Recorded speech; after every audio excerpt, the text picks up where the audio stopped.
Hello friends, welcome to my YouTube channel and I hope आप लोग सभी अच्छे होंगे। आज की वीडियो में देखते हैं कि जो एनसीईआरटी क्लास 6 का चैप्टर है ग्लोब एक्शंस एवं देशांतर, तो इसको पढ़ेंगे। चैप्टर 1 है, वो लेंथी था, 2-3 वीडियो में वो कंप्लीट होता है, इसलिए मैंने ये चैप्टर लिया है। आज की वीडियो में कंप्लीट हो जाएगा। तो ऐसा कोई भी एग्जाम नहीं है जहाँ पर एनसीईआरटी बुक्स को रिकमेंड नहीं किया जाता है और यहाँ से क्वेश्चन नहीं आते हो। ये फाउंडेशन बुक्स होती हैं जो कि कंपल्सरी होती हैं, जो बच्चे तैयारी कर रहे हैं, 1 डे एग्जाम हो, 2 डे एग्जाम हो, सेंटर के हो, स्टेट के यानी हरियाणा के हो, यूपीएससी के, किसी के भी हो, भाई ये तो आपको पढ़नी ही पढ़नी पड़ेगी। और यहाँ से आपका ज्योग्राफी से आपका कोई क्वेश्चन मिस नहीं होगा, ये गारंटी मेरी है, ठीक है, एनसीईआरटी का। तो ये स्टार्ट करते हैं। तो सबसे पहले ग्लोब। ग्लोब का मतलब होता है model of earth. Model of earth यानी अर्थ का साइज इतना बड़ा है, और जब इसको स्टडी करना पड़ा, यानी इसको स्टडी करने के लिए इतना बड़ा साइज अर्थ पे तो स्टडी कर नहीं सकते, तो उसका एक छोटा मॉडल तैयार करके स्टडी करने लगे, तो उसको ग्लोब नाम दे दिया।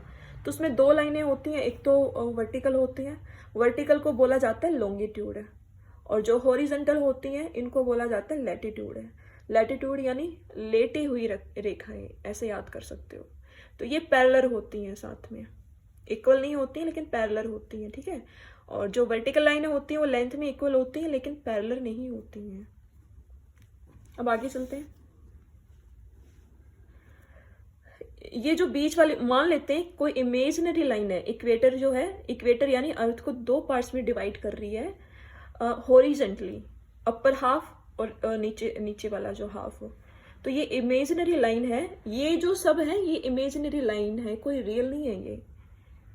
तो मान लेते हैं इक्वेटर है, वो 2 हेमिस्फेयर में डिवाइड कर रहा है अर्थ को, ग्लोब को, नॉर्थन हेमिस्फेयर को और साउथर्न हेमिस्फेयर को, ठीक है।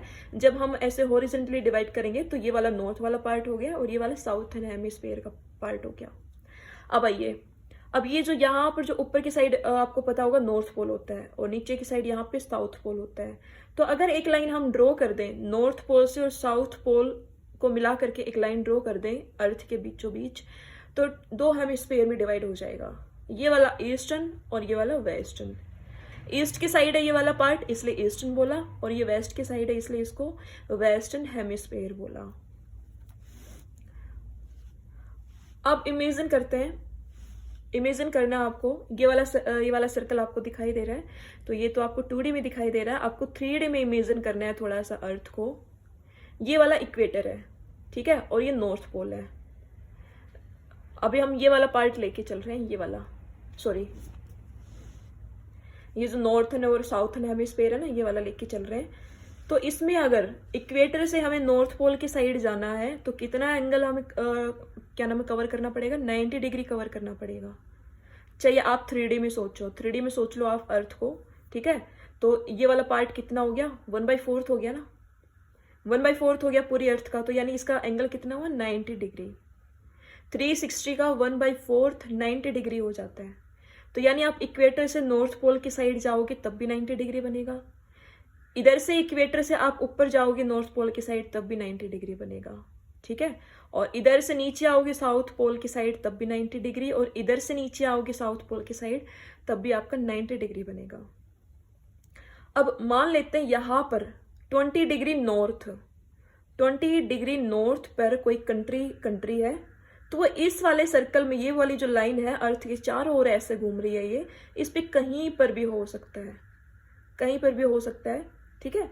तो इसका भी एग्जाम्पल है एक, कि जो महाराष्ट्र में चंद्रपुर एवं ब्राजील दक्षिण अमेरिका में बेलो होरिजोंटे, दोनों ही 20 डिग्री जो लैटिट्यूड पर है, ठीक है, दोनों ही 20 डिग्री लैटिट्यूड पर है, लेकिन चंद्रपुर इक्वेटर के ऊपर है, यानी 20 डिग्री उत्तर पर है, और जो बेलो होरिजोंटो है वो इक्वेटर के नीचे यानी 20 डिग्री साउथ पर है। इसका मतलब क्या हुआ, इसका मतलब हुआ उन्होंने ये कहा कि 20 डिग्री लैटिट्यूड पर है। लैटिट्यूड का मतलब 20 डिग्री ये वाली भी हो सकती है, ठीक है, और 20 डिग्री लैटिट्यूड ये भी हो सकती है, लेटी हुई रेखाएं होगी ना।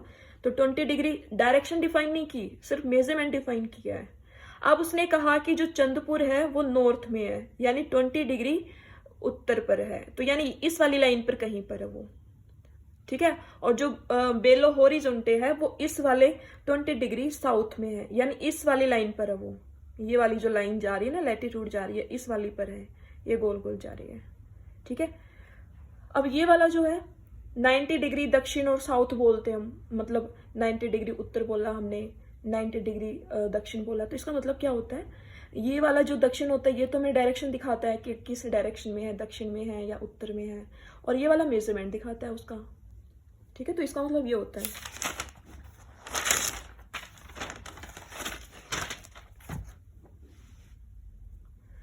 तो अब देखते हैं कि जैसे कि आप सबको पता है कि जो अर्थ होती है वो टिल्ट होती है 23.5 डिग्री समथिंग, वो टिल्ट होती है।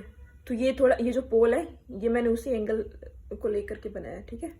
तो ये वाला जो बीच वाली लाइन थी ये इक्वेटर थी, 0 डिग्री से जो जा रही है, ये वाली हमारी इक्वेटर है। इससे 23.5 डिग्री उत्तर में ये वाली कर्क रेखा जा रही है, ट्रॉपिक ऑफ कैंसर भी बोलते हैं इसको, ठीक है। इसके ठीक नीचे वाले साउथर्न हेमिस्फेयर में 23.5 डिग्री दक्षिण में मकर रेखा, ये ड्रॉ हम कर देते हैं, ये वाली जा रही है, ट्रॉपिक ऑफ कैप्रिकॉर्न भी बोलते हैं इसको, ठीक है।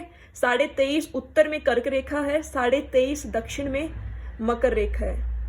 अब चलते हैं 66.5 उत्तर पर नॉर्थ पोल सर्कल है, ये वाला सर्कल बना हुआ है, इसको आर्कटिक सर्कल भी बोलते हैं, ठीक है। और 66.5 दक्षिण में साउथ पोल सर्कल है, इसको अंटार्कटिक सर्कल भी बोलते हैं, ये इतनी डिग्री पर है। और ये वाला यहाँ पर नॉर्थ पोल है और ये वाला साउथ पोल है।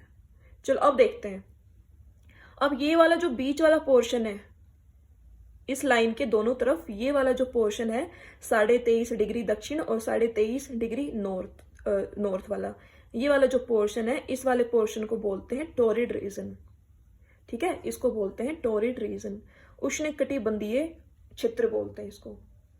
इसमें गर्मी ज्यादा होती है और जो सूरज की जो किरणें होती हैं वो मतलब यहाँ पे सीधी पड़ती हैं। अब आगे चलते हैं। अब 23.5 डिग्री उत्तर से अगर हम इस 66.5 डिग्री उत्तर, यहाँ ये वाला जो पार्ट लेंगे, ये वाला पार्ट, और 23.5 डिग्री दक्षिण से लेकर के 66.5 दक्षिण तक चलेंगे, ये वाला जो पार्ट है इसको क्या बोलेंगे, टेम्परेट जोन बोलेंगे। टेम्परेट यानी मध्यम, यहाँ का जो टेम्परेचर होता है वो मध्यम होता है, जो सूरज की जो किरणें आती हैं, जो गर्मी आती है वो मीडियम आती है, मीडियम रेंज की आती है, तो इसको बोलेंगे टेम्परेट जोन, शीतोष्ण कटिबंधीय बोलते हैं। और यहाँ का जो टेम्परेचर होता है, जो एटमॉस्फेरिक जो कंडीशंस होती हैं वो वार्म होती हैं। अब आगे चलते हैं। अब जो नॉर्थ पोल सर्कल से लेकर के नॉर्थ पोल का ये जो पार्ट होता है, यानी 66.5 नॉर्थ से ऊपर वाला जो ये पूरा पार्ट है, इसको बोलते हैं फ्रिगेट जोन, फ्रिगेट जोन बोलते हैं इसको, ये वाला पार्ट और ये वाला ऊपर वाला, तो इन दोनों को फ्रिगेट जोन बोलते हैं। और यहाँ पे जो सूरज की किरणें होती है, मतलब सूरज होता है वो बिल्कुल जो शाम के टाइम होता है ना, हमारे सूरज होता है सनसेट, और जो सूर्यास्त होने के समय जो होता है उतना ही दिखाई देता है, उतनी ही किरणें आती है यहाँ पर, और यहाँ पर ठंड बहुत ज्यादा होती है। अब आगे है कि कर्क रेखा को ट्रॉपिक ऑफ कैंसर बोलते हैं, मकर रेखा को ट्रॉपिक ऑफ कैप्रिकॉर्न बोलते हैं, और जो नॉर्थ पोल सर्कल है ये वाला, इसको आर्कटिक सर्कल भी बोलते हैं, और जो अंटार्कटिक सर्कल है यानी साउथ पोल जो सर्कल है, इस वाले को अंटार्कटिक सर्कल भी बोलते हैं, ठीक है। तो एक बार टोरिड रीजन को देखते हैं। तो देखो ऐसा होता है, टोरिड रीजन ये वाला हो गया, अब पूरे साल चक्कर लगाती है अर्थ, ठीक है। तो पूरे साल में दोपहर में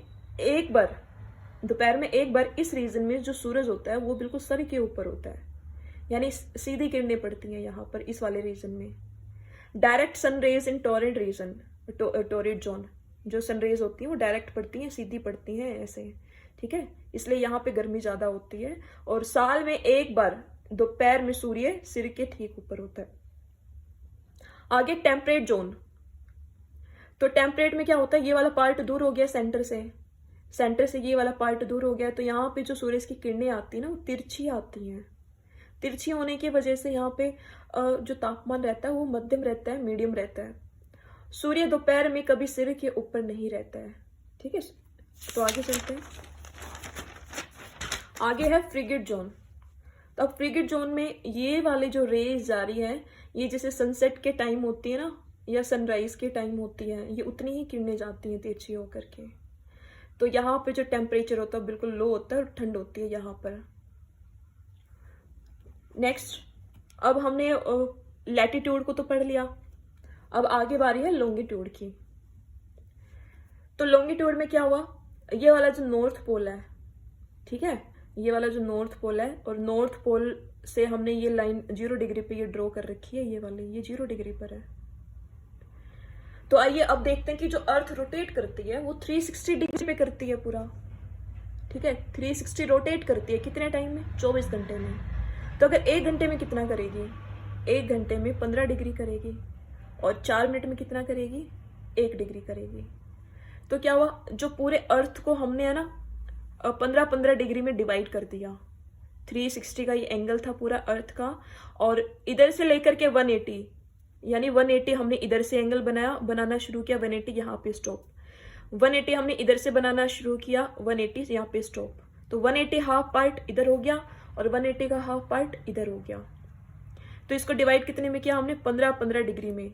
यहाँ पे देखो 1 घंटा, यानी 15 डिग्री में कितना बन रहा है, 1 घंटा टाइम बन रहा है। तो यानी यहां से यहां लेके यहां से यहां 1 घंटा, फिर यहां से यहां 1 घंटा, यानी 1-1 घंटे में हमने इसको डिवाइड कर दिया अर्थ को, ठीक है, 15-15 डिग्री में।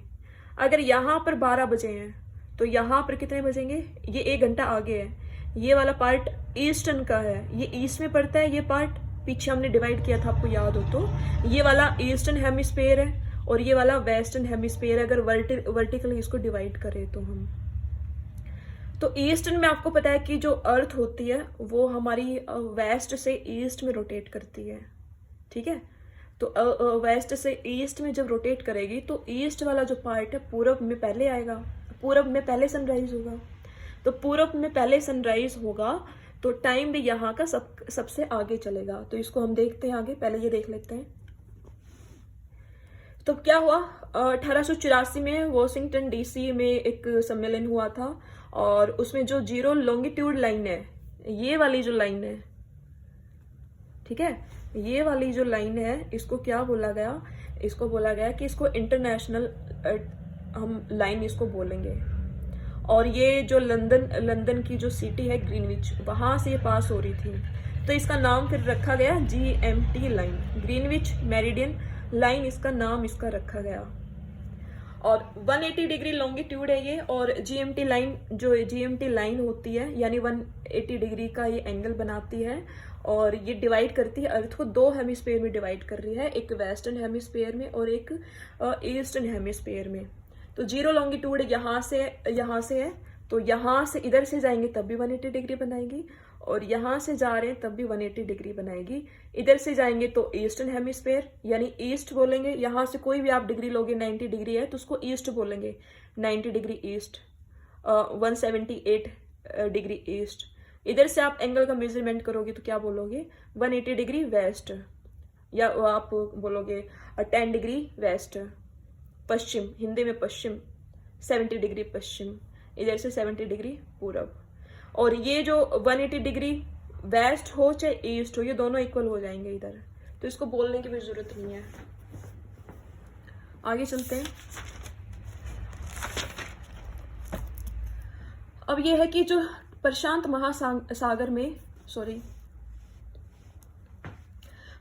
महासागर में जो टोंगा है, और जो मॉरिशस में हिंद में जो मॉरिशस है, ये दोनों ही 20 डिग्री साउथ लैटिट्यूड पे ये प्रेजेंट है।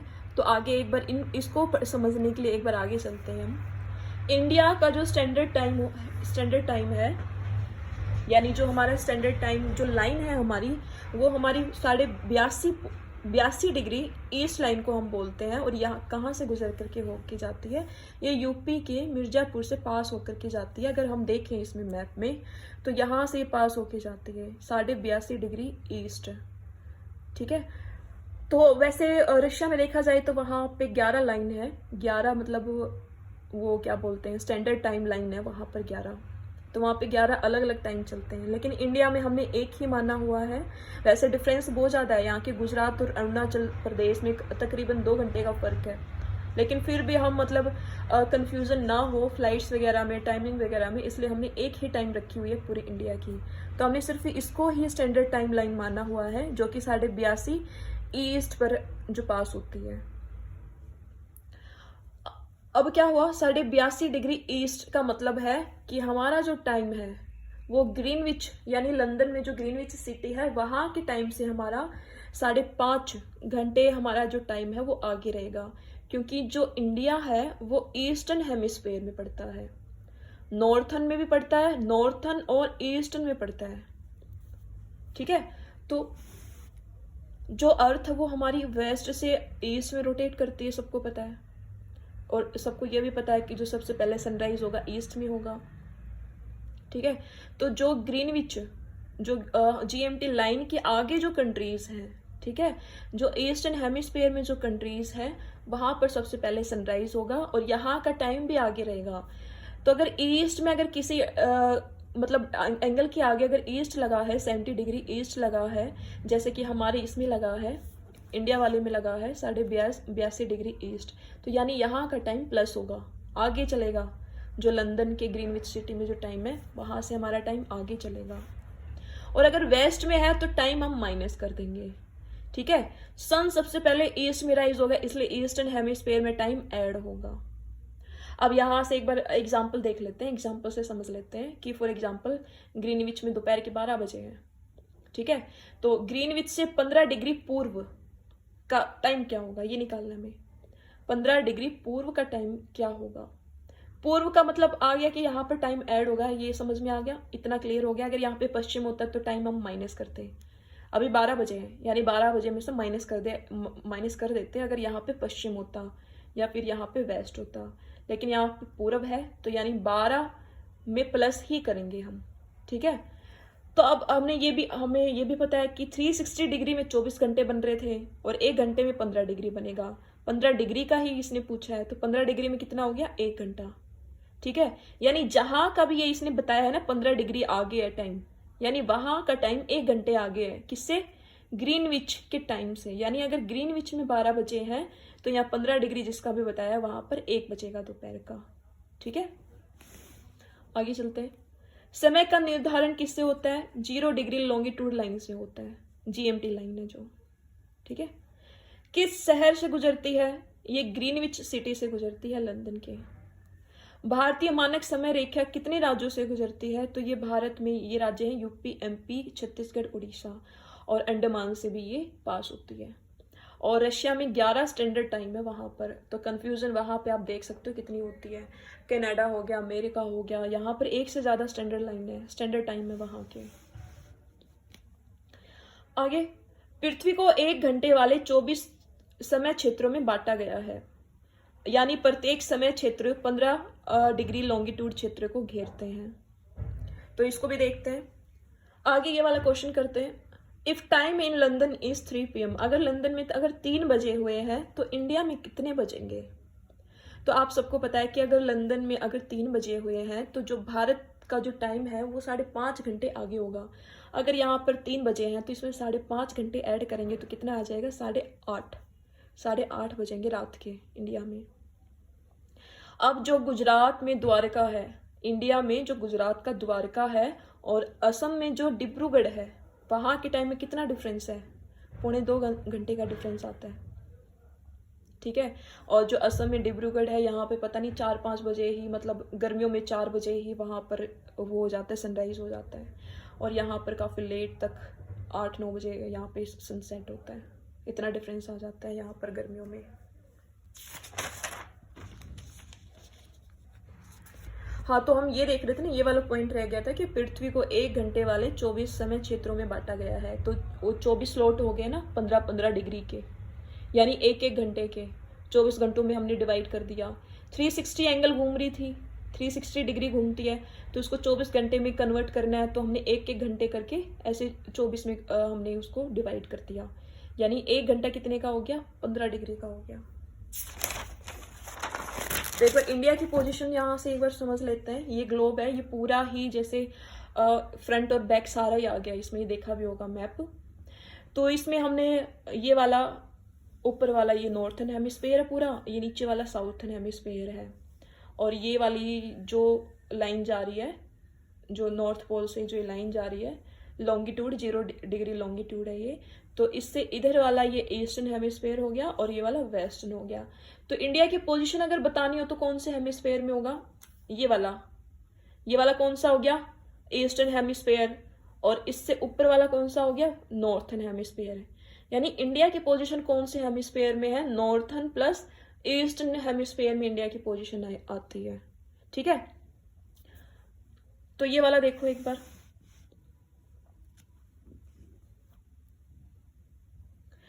तो इंडिया का जो सबसे वेस्ट में जो पॉइंट आता है वह कच्छ का रन आता है, गोर मोटा। तो गोर मोटा इसका क्या है? 37 डिग्री 6 मिनट ईस्ट, ये वाला इसका मेजर है। और यहां पर देखा जाए तो किबथू है अरुणाचल प्रदेश में 97 डिग्री 25 मिनट ईस्ट में आएगा। यानी इसको देखा जाए तो यहाँ पर है ये यहां से लेकर के ये वाला पॉइंट गुजरात में, और ये वाला इधर अरुणाचल प्रदेश, ये वाला रिप्रेजेंट कर रहे हैं। ठीक है, तो अगर आपको मेजरमेंट इधर से इधर जाना है, ठीक है, अगर आपको ऐसे हॉरिजॉन्टली जाना है, इधर से इधर जाना है, ऐसे जाना है, या फिर इधर से इधर जाना है, तो आप कौन सा लेकर के चलोगे? आप या तो ईस्टर्न लेके चलोगे या फिर वेस्टर्न लेके चलोगे। नीचे से ऊपर जाना है, नीचे से ऊपर जाना है या फिर नीचे जाना है। ठीक है, यहाँ से ऊपर जाना है, यहाँ से नीचे जाना है, तब आप कौन सा लेकर के चलोगे? तब आपको लेके चलना पड़ेगा नॉर्थ और साउथ वाला। तो ये वाला ईस्ट हो गया, ईस्टर्न में पड़ रहा है क्योंकि, और नॉर्थ वाला ये हो गया। नॉर्थ में अगर सबसे नीचे साउथ में देखा जाए, साउथ में कौन सा पॉइंट है? कैप मोरिन है, कन्याकुमारी के पास है ये, 8 डिग्री 4 मिनट उत्तर हो गया। और यही नॉर्थन हेमिस्फीयर में जो दूसरा हमारा सबसे नॉर्थ वाला जो पॉइंट है वो इंदिरा कोल आता है, जो सियाचिन उस ग्लेशियर के पास है। ग्लेशियर में काराकोरम जो रेंज है वहां पर 37 डिग्री 6 मिनट उत्तर में है ये। तो ये दोनों जो पॉइंट है ये उत्तर में है क्योंकि हमारा नॉर्थन हेमिस्फीयर में है, तो दोनों ही जो हमारे मेजरमेंट नॉर्थ के आएंगे। और ऐसे ऐसे हमारे ईस्टर्न हेमिस्फीयर में आएगा क्योंकि हमारा जो ये जो दोनों ही पॉइंट है वेस्ट और ईस्ट के, तो ये दोनों ही हमारे ईस्टर्न हेमिस्फीयर में है। तो इससे हम इंडिया की जो स्थिति है, जो कंडीशन है, वो मतलब हम पता लगा सकते हैं कि इंडिया कहाँ लाई कर रहा है। ठीक है, तो इस वीडियो में दोस्तों इतना ही। अगर आपको पसंद आई ना वीडियो तो आप लाइक करना, और इसकी जो PDF फाइल है वो मैं किरणी क्लासेस टेलीग्राम चैनल पे भी मैं डाल दूंगी, तो आप वहाँ से नोट्स बनाना चाहते हो तो नोट्स बना लेना, और यहाँ से आपका एक भी क्वेश्चन मिस नहीं होगा, इसकी गारंटी मैं लेती हूँ। और नेक्स्ट वीडियो में मैं फर्स्ट चैप्टर लेकर के आऊँगी इसी क्लास 6 का NCERT चैप्टर का, तो उसका भी देखते हैं आगे। तो तब तक के लिए आप इसको पढ़ लेना, और thanks for watching. God bless you.